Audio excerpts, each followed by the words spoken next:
Today is Monday, Parashat Shemot. We're starting a new book, the second book in the Chumash. The book of Shemot is called in English, Exodus, which means the Exodus from Egypt, because in this book, that's where we see that the Jewish people, after years of slavery in Egypt, go out of Egypt as a free nation, as a chosen nation.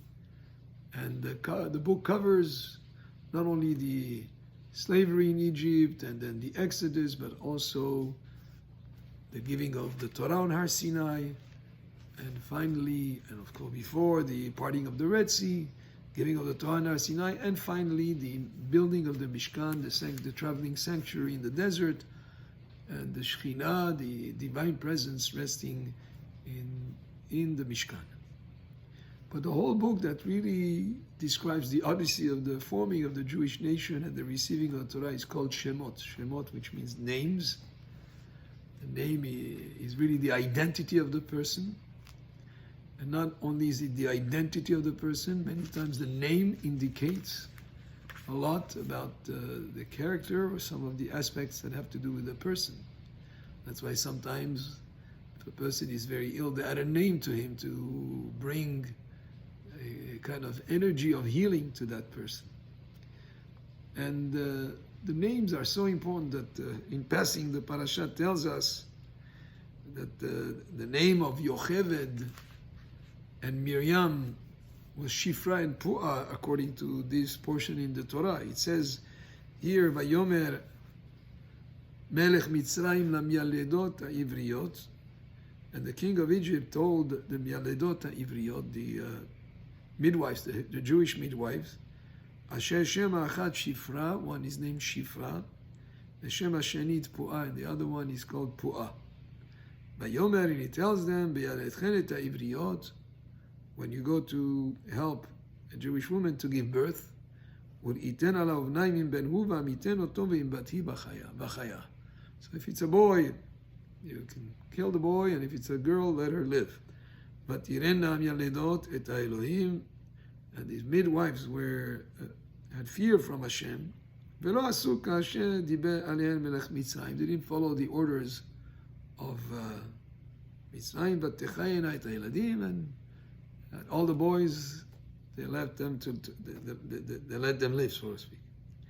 So, but here, what is Shifra and Pu'ah? Their names, they really are Yocheved and Miriam.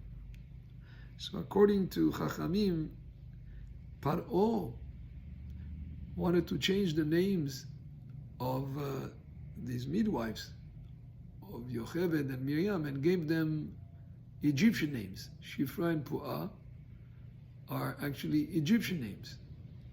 But what he didn't realize, and the whole purpose was by giving them an Egyptian name, he would change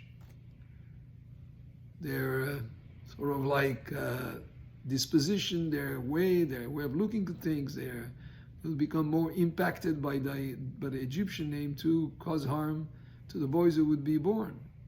But what he didn't realize is Shifra is also a word in Hebrew. It means Meshaperet et havalad, which means that she improves the child. She actually helps the child. And Pu'ah, which is Miriam, because she makes noises for the babies, like to sort of like be playful with them. So Pu'ah is also a Hebrew name.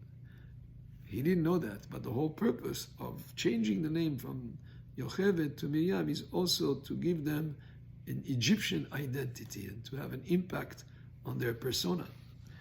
Same thing happened also with Yosef, when Paro called him Tzafnat Pa'aneah. That was also an Egyptian name. But what he didn't realize is Tzafnat Pa'aneah has also a meaning in Hebrew. Tzafnat comes from the word tzafun, which means hidden. Pa'aneah is able to explain hidden things, because after all, Yosef was able to explain the dreams that Paro had.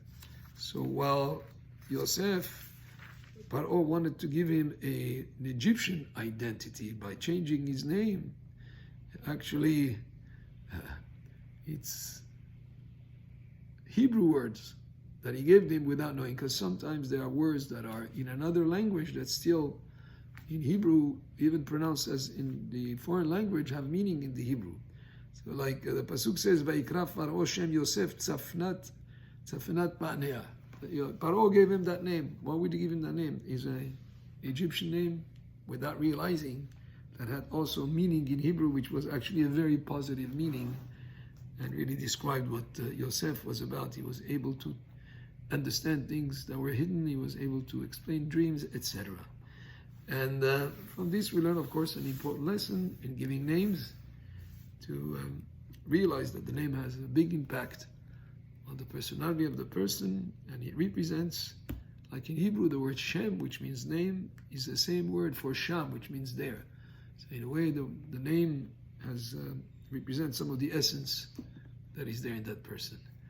So this is the book of Shemot we're starting this week, and it's also, this week we're starting the period of 6 weeks called Shovevim, which is the succession of the parashiot Shemot, Va'era Bo, Beshalach Yitro Mishpatim, 6 weeks that have a great